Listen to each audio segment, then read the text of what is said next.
इस सवाल में दिया गया है कि कार शुरू में रेस्ट पे है, फिर वो कांस्टेंट एक्सेलरेशन 2 मीटर पर सेकंड स्क्वायर से चलती है कुछ समय के लिए, और उसके बाद it retards at a constant rate of 4 metre पर सेकंड स्क्वायर, और फिर फाइनली रेस्ट पे आ जाती है।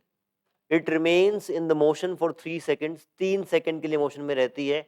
तो पूछा गया है maximum speed attend by the car. Kinematics के इस तरह के सवालों में वीटी ग्राफ ड्रॉ करना इज वेरी बेनिफिशियल, जिससे आपको चीजें दिखती हैं। फिर लेट्स से हम ड्रॉ कर लेते हैं यहाँ पे वीटी ग्राफ। तो कांस्टेंट एक्सेलरेशन है और स्टार्टिंग में कार रेस्ट से स्टार्ट हुई है तो वेलोसिटी 0 रहेगी, फिर यूनिफॉर्मली एक्सेलरेट कर रही है। तो लेट्स से ये मैंने, जब यूनिफॉर्म एक्सेलरेशन रहता है तो वीटी ग्राफ स्ट्रेट लाइन बनता है, स्ट्रेट लाइन बना ली है। उसके बाद वो रिटार्ड करेगी। आप देखें रिटार्डेशन ज़्यादा है और एक्सेलरेशन कम है, इसका मतलब जो बाद का ग्राफ बनेगा वो ज़्यादा स्टीप बनेगा। तो ये ग्राफ बना दिया है। ये पूरा टाइम 3 सेकंड लगा था, लेट से यहाँ तक आने में टाइम लगा t सेकंड्स, तो ये बचा हुआ टाइम हो गया 3 माइनस t सेकंड्स। ये पूरा टाइम 3 सेकंड है, ये t सेकंड्स था, तो बचा हुआ time 3 minus t seconds. Let से यहाँ वेलोसिटी 0 थी, तो यहाँ तक कितनी हो जाएगी, v equal to u plus a t. Initial velocity is 0, तो final velocity will be acceleration is 2 और t, this will be velocity at this point 2t, और यही आपकी v मैक्स होगी। v मैक्स इज 2t, क्योंकि उसके बाद retard करेगा तो आपकी वेलोसिटी दोबारा घटनी शुरू होगी। यहाँ v मैक्स है, हमें v मैक्स ही निकालनी है। ठीक है, ये लगाई हमने इक्वेशन यहाँ से लेके यहाँ तक।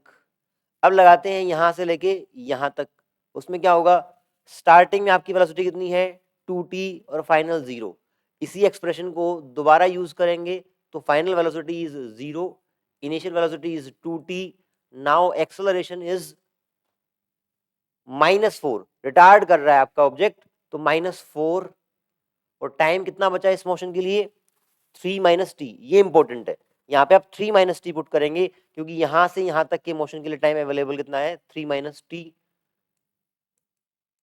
इसको सोल्व कर लेंगे, 2t minus 12 plus 4t, T आ जाएगा 2 सेकेंड्स। इसका मतलब t इक्वल टू 2 सेकेंड पे आपकी वेलोसिटी मैक्सिमम रहेगी, तो v max will be 4 metre per second.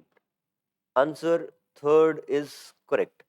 इस सवाल में हमने क्या देखा कि बहुत सारे सवालों में वीटी ग्राफ बनाना बहुत बेनिफिशियल है। एक पॉइंट, वेलोसिटी टाइम ग्राफ अगर कांस्टेंट एक्सेलरेशन तो स्ट्रेट लाइन रहेगा, अगर एक्सेलरेशन रिटार्डेशन ज़्यादा है तो ज़्यादा स्टीप रहेगा।